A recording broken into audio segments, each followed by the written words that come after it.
आप सब फूल ये माला चाहिए नीचे रख दीजिए। सर इधर देखिए सर एक मिनट। अरे पिंकू जी फिर दोबारा। हाँ चलिए।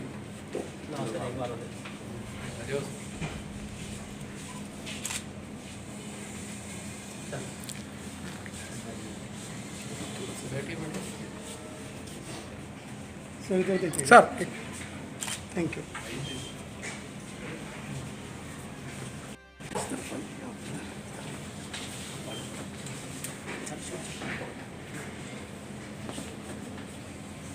सर थोड़ा सर प्लीज।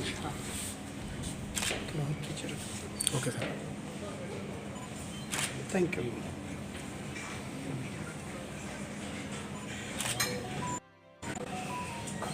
आप जला दीजिएगा बाकी जला दीजिए।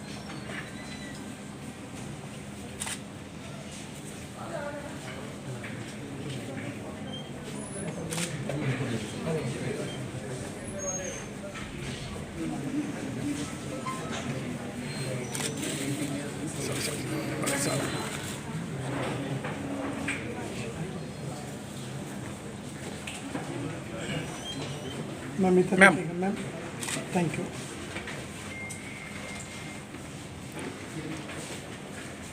सर इधर देखिएगा थैंक यू। सभी अधिकारियों और कर्मचारियों से अनुरोध है कि वो भी बाबा साहब के चित्र पर पुष्प अर्पित करें। सर इधर देखिए थैंक यू।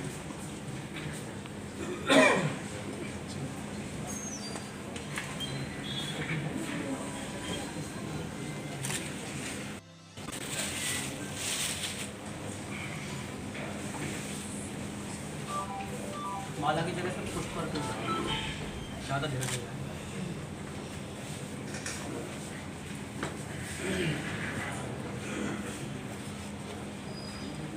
सर इधर देखिएगा थैंक यू।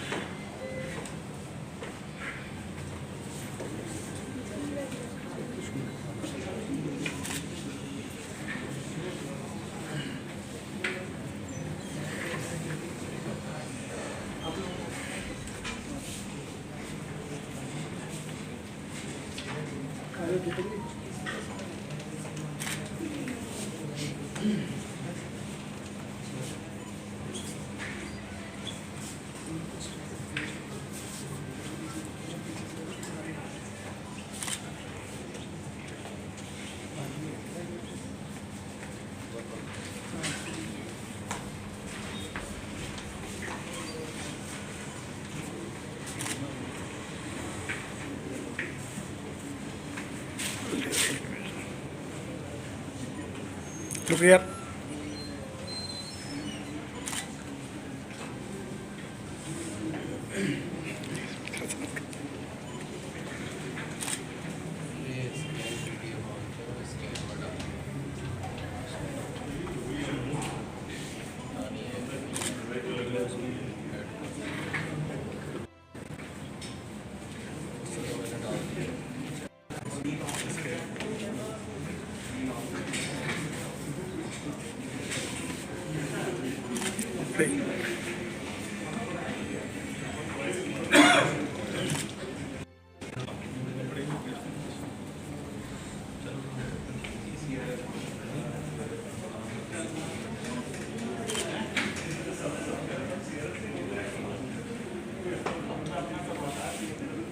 Look here.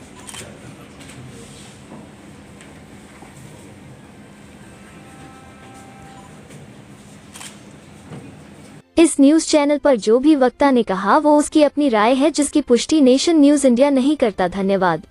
के जन्म दिवस पर यहाँ एकत्रित होकर के उनके विचारों के बारे में आदान प्रदान करेंगे। बाबा साहब भीमराव अम्बेडकर न सिर्फ भारत के स्वतंत्र भारत के संविधान के कॉन्स्टिट्यूएंट असेंबली के बीच में जो ड्राफ्टिंग कमेटी थी उसके हेड थे, उसके ही न सिर्फ मुखिया थे वरन वो एक सच्चे अर्थ में समाज सुधारक भी थे। उन्होंने समाज के सुधार के लिए जो कार्य किए हैं वो उनकी तुलना किसी से नहीं की जा सकती है। उनका प्रारंभिक जीवन काफी कष्टप्रद था और काफी संघर्षों से उन्होंने पढ़ाई शिक्षा प्राप्त की है।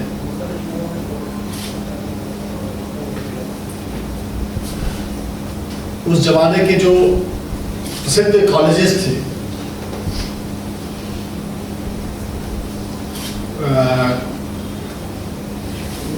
लंदन स्कूल ऑफ इकोनॉमिक्स से उन्होंने शिक्षा प्राप्त की और एक महान अर्थशास्त्री, शिक्षाविद तथा विधि के जानकार के रूप में उन्होंने जो भारतीय लीडरशिप में जो उन्होंने छाप छोड़ी वो अतुलनीय है। उन्होंने अपना शिक्षा को एक मूल हथियार के रूप में अपनाया और उन्होंने जो नारा भी दिया, तो शिक्षित बनो, संगठित बनो और संघर्ष करो, ये एक अनूठा ही नारा था। जो संविधान में जो उन्होंने जो चीजें लाई, जो अलग अलग देशों से अच्छी अच्छी चीजें ला करके भारत के संविधान में समाहित की, वो एक एग्जाम्पल ही है। फंडामेंटल राइट्स, डायरेक्टिव प्रिंसिपल्स, तमाम सारी चीजें जो ला करके एक अनूठा संविधान रचा और जिस तरह की फ्लेक्सिबिलिटी दी इस संविधान में कि अपने इसका ढांचा ऐसा बनाया कि जो रिजिड नहीं है, फ्लेक्सिबल है। जिस तरह से चीजें परिवर्तित होती गई उसमें अच्छी चीजों को लाके समाहित करते गए, वो एक अनूठा प्रयोग था। न सिर्फ दलितों के लिए वरन वो महिलाओं के लिए भी उन्होंने जो कार्य किया है वो एक अनूठी ही चीज थी। अगर हम देखें कि जो पश्चिमी के देश जो जिनके एग्जाम्पल उन्होंने देते हैं, वहां पर महिलाओं का जो वोटिंग राइट्स है काफी दिनों के बाद आया। जो डेमोक्रेटिक कंट्री जिन्हें आज हम कहते हैं कि जो डेमोक्रेसी के मूलभूत जो जिनके लिए जो लड़ाई करते हैं, उनमें भी 20वीं शताब्दी के शुरुआत में ही आकर के महिलाओं को वोटिंग राइट्स मिली। बट भारतीय संविधान में पहले दिन से ही जब संविधान लागू हुआ, उस समय ही बराबर का हक सबको दिया गया। एक जमाना था जब भारत को कास्ट के बेसिस पर वोट जैसे मुसलमानों के लिए अलग कॉन्स्टिट्यूशन वो था, उसी तरह से दलितों के लिए एक अलग कुछ सीटें रखने के लिए बात की गई थी, जिनको कि दलित ही केवल उसमें वोट देते। बट उन्होंने इसमें भी बूना पैक्ट के द्वारा जो गांधी जी की जो बात थी उसको रखा और उसमें रिजर्वेशन को ही मुख्यता दी, न कि एक अलग कम्युनिटी के रूप में इसको दलितों को रखा। भारतीय जो संविधान है जो जिसके कारण से आज हम सब लोग यहाँ पर अपने विचार रखने के लिए एकत्रित हुए हैं, उसका जो आधारशिला जो रखी गई थी, जो माननीय बाबा साहब मतलब उनको आदर से लोग कहते थे, मतलब पिता की तरह से मानते थे, इसलिए बाबा साहब कहते थे।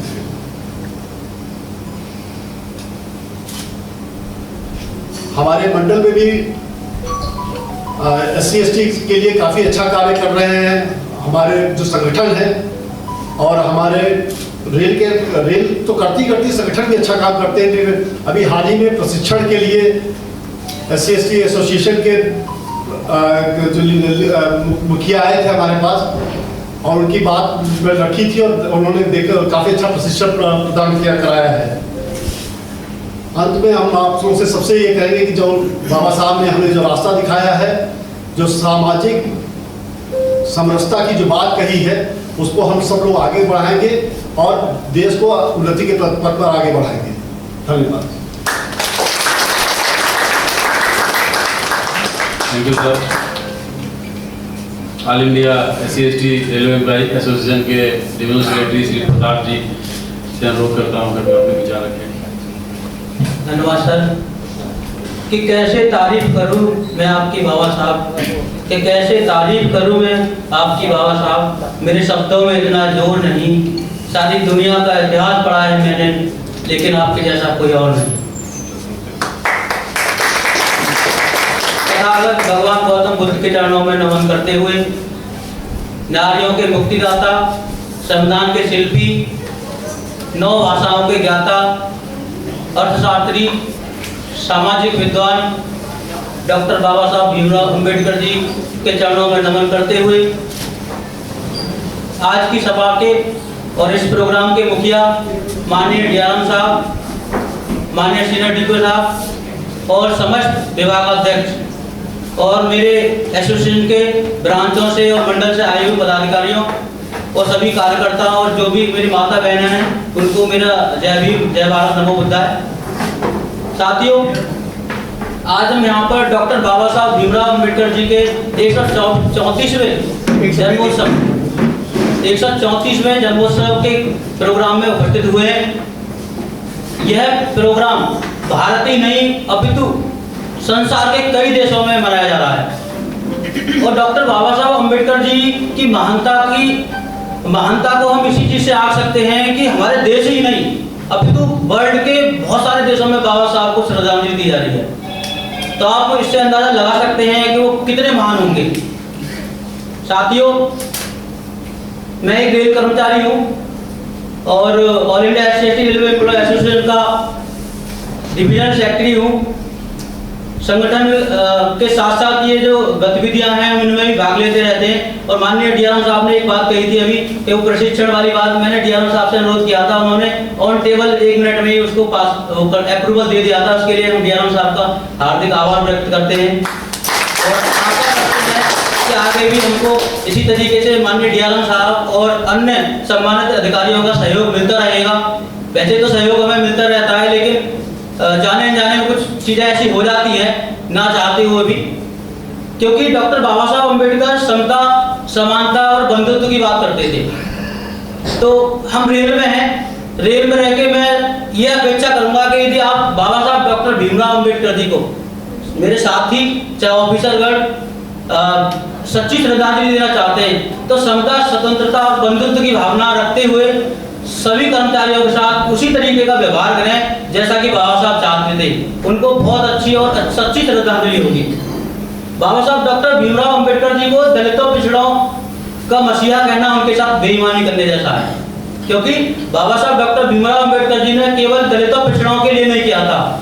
देश मतलब ऐसा कोई क्षेत्र नहीं था जिस क्षेत्र में डॉक्टर बाबा साहब अम्बेडकर का योगदान ना रहा हो। नोबेल पुरस्कार विजेता डॉक्टर अमर्त्य सेन वो कहते हैं कि अर्थशास्त्र के मामले में डॉक्टर बाबा साहब अम्बेडकर मेरे भी पिता हैं। और जिस समय डॉक्टर बाबा साहब अम्बेडकर जीवित थे तो उन्होंने एक हिंदू कोड बिल नाम का बिल लेके आए थे। हिंदू कोड बिल हिंदुओं की जो रीति रिवाज थे, जो सिस्टम था, वो चाहते थे कि इसमें सुधार किया जाए, क्योंकि डॉक्टर बाबा साहब अम्बेडकर 1956 से पहले बौद्धिस्ट नहीं थे, वो भी हिंदू धर्म में ही पैदा हुए थे। तो वो चाहते थे कि मैं इस धर्म में रह के कुछ यहाँ के लोगों में सुधार करूँ, क्योंकि उस समय के देश काल वातावरण में महिलाओं के सीमित अधिकार थे। यूँ कहिए कि महिलाओं के लिए अधिकार थे ही नहीं। महिलाओं के लिए जो अधिकार आए डॉक्टर बाबा साहब अम्बेडकर के संविधान के बाद आए।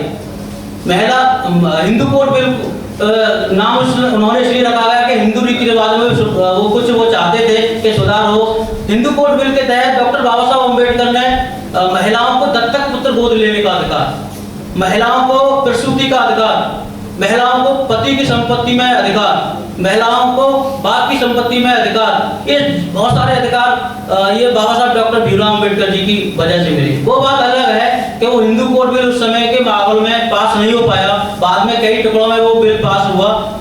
लेकिन आज जो हमारी महिलाएं हैं, वो महिलाएं राष्ट्रपति से लेकर प्रधानमंत्री तक और IAS, IFS, IRS जो भी उच्च पदों पर बैठे हुए हैं, उन्हें जो आज समान वेतन मिल रहा है, पुरुषों के बराबर अधिकार मिले, उसमें कहीं ना कहीं डॉक्टर बाबा साहब अम्बेडकर जी का बहुत बड़ा योगदान है।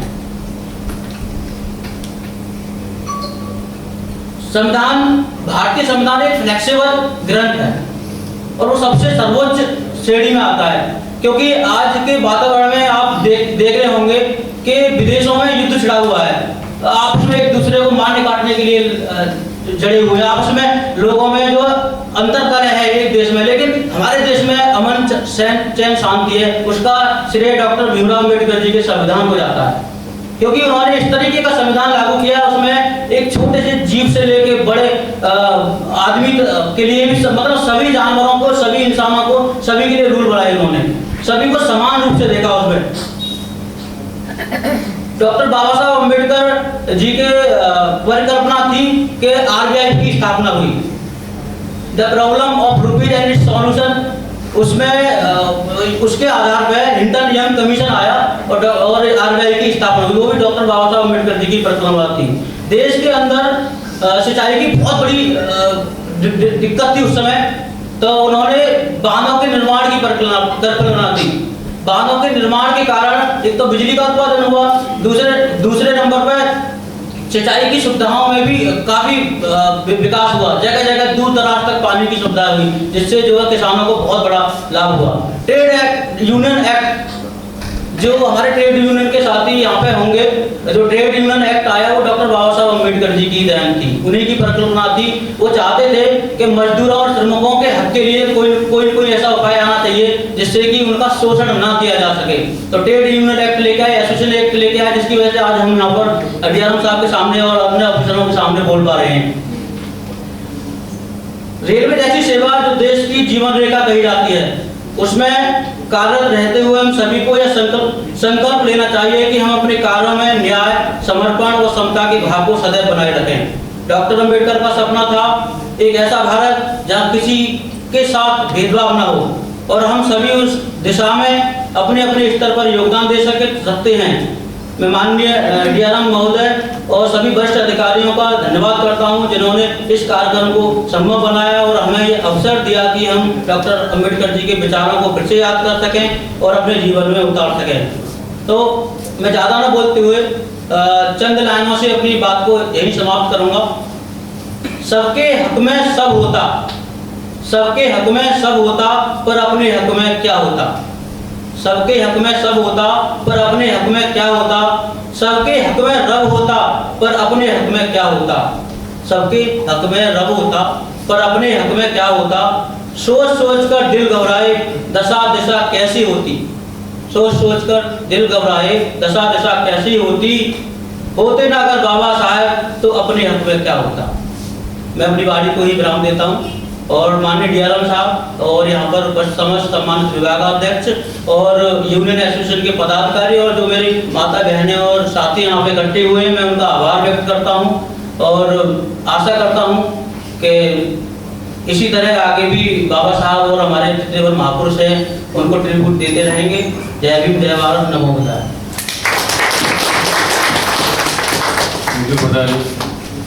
हमारे बीच वरिष्ठ विधि अधिकारी श्री दारा सिंह जी मौजूद हैं, कुछ प्रकाश डालना चाहें।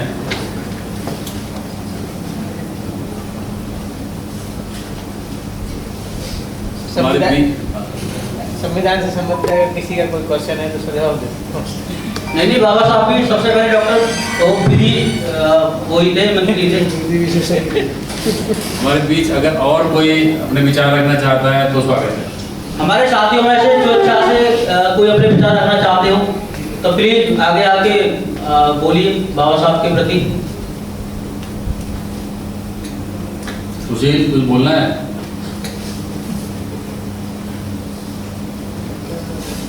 धन्यवाद सर। वैसे तो हमारे मंडल मंत्री महोदय ने सब कुछ बता दिया बाबा साहब के बारे में, और सर्वप्रथम आदरणीय डीआरएम सर और सभी सम्मानित पदाधिकारीगण और हमारे जो सेक्शनों से आए सभी कर्मचारी और माता बहनें, सभी को जय भीम, नमो बुद्धाय। साथ ही इसी बात से अंदाजा लगाया जा सकता है कि बाबा साहब की जो टैलेंट है, जो योग्यता है कि भारत में नहीं बल्कि विश्व में आज 192 देशों से ज़्यादा उनको पूजा जा रहा है, उनको नमन किया जा रहा है। तो ये इसी से अंदाजा लगाया जा सकता है कि उन्होंने जो मानवता का जो संदेश दिया है मानव जाति के लिए, वो काबिल तारीफ है। और उनको सच्ची श्रद्धांजलि तभी होगी जब हम उनकी मानवतावादी सोच को आगे बढ़ाते हुए रेल में भी, चाहे चाहे किसी भी क्षेत्र में रेल हो या कोई भी हो, उसको आगे बढ़ाने का काम करेंगे। इसी के साथ मैं अपने वाले को बहुत धन्यवाद। Thank you. एक्चुअली भारत सरकार ने ये व्यवस्थाएं इसीलिए की है, ये जयंतियाँ बीच में इसीलिए मनाई जाती है बीच बीच में। Press the bell icon on the YouTube app and never miss another update.